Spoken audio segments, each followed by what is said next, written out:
Hey team, what's up? It is Absolute Scorcher here. We are joined with Sean from Advance, and today we're going to be chucking through another hot tip around how to manage our cows' heat stress.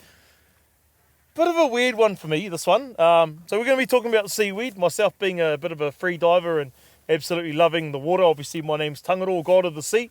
So we're going to be talking about seaweed and toxin binders. Yep. Take it away, mate. How is seaweed going to help out? Because I know where there's some seaweed. Couple of kinners thrown in there too. Yep, well, it probably helps, eh? It's always good. Probably a bit of extra ME. Yeah, when Goody's driving through the paddock and he thinks it's a hedgehog. Nah, mate, that's a kinner. Yeah. Good way to wreck the motorbike tyre, eh? Wouldn't want to fall on it. So, seaweed, how's seaweed going to help our cows with heat stress? Yeah, so seaweed supports the liver, essentially. So it has a secondary effect. So you don't use seaweed directly for heat stress, but seaweed is really helpful through those summer periods because it helps the liver deal with the increase in toxins that are in the grass at that time of the year. Yeah, right. So the hotter the temperature, the more the grass stresses, the more toxin that builds up in the grass. So the more toxin the cow has to process through her liver. So there's always toxin going through the liver from the grass. That's just the way it is. But when those levels get too high, or they get higher than the cow can process through her liver, that's when they overflow and they cause issues in the cow. So putting seaweed into the cow helps her liver deal with more toxin. So it's less likely that she's going to get affected by those toxins, essentially. Yep. So it's almost like a low-level toxin protector, if that makes sense, of the liver. But low level, if those toxins get right up there, seaweed's not going to help either. It will just... Too late? Yeah, that's exactly right. And the liver just gets overwhelmed. And that's when you need a toxin binder. So toxin binders, so we've talked earlier about toxins building up in the pasture, especially around paddocks that have gone to seed. Yep. Often found in silage as well. So toxin binders, can you tell us a bit about what you're talking about? How can we bind? Do we want to bind it? Yep. Bind the toxin, not get rid of it. Yeah, well, you want to bind it in the cow, essentially. Right. So it gets bound in the diet or in the rumen, so before it can have an effect on the cow. So basically the toxin binder it's like it's like a whole lot of magnets, essentially. It isn't magnets, but it's the easiest way to think of it. It's it has a charge which actually grabs onto the toxin and binds it so that it can't affect the cow. And so you put the toxin binders in. They're really good this time of the year because if the cows are unsettled, they're all huddling in the corner of the paddock, milk production's crashed, it obviously would be associated with heat stress, but that heat stress may be being increased or made worse by toxin levels in the grass. So putting a toxin binder in for a week and watching the cows is a really good idea.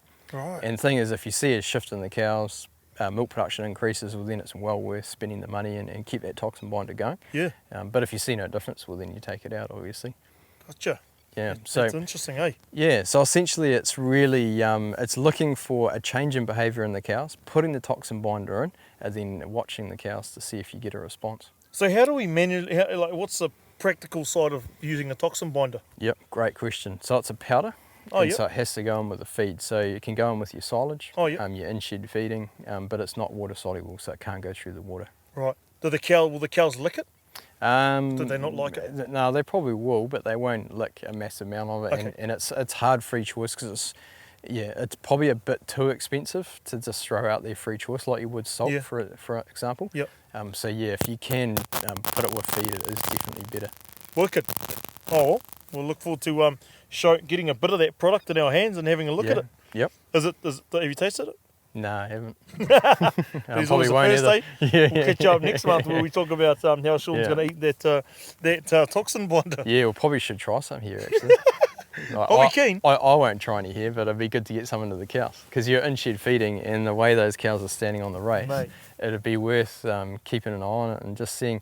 Because for the cost of it, you don't have to get that much milk back to pay for it. Yeah. So and if it's only for 3 weeks or whatever, just have no harm, no foul, Yeah. So. Guys, it is hot. Yeah. Old mate Caleb's behind the camera there about to fall asleep.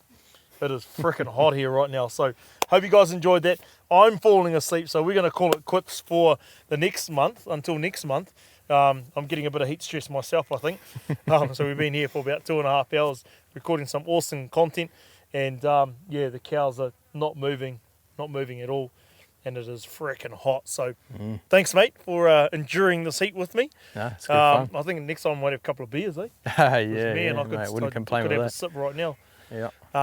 Feel free to chuck in some comments, guys, if you guys want to answer any questions. Myself or Sean will be keen to answer them. Further to that, jump onto the link above. You can go over and check out Agvance and see all the products that they have available for us to support us during these times. And yeah, look, Sean's on there. If you guys want to have a bit of a chin wag with him, feel free to give him a buzz. So thanks for your guys' time. Look forward to seeing you guys probably later on tonight in my story. Cheers.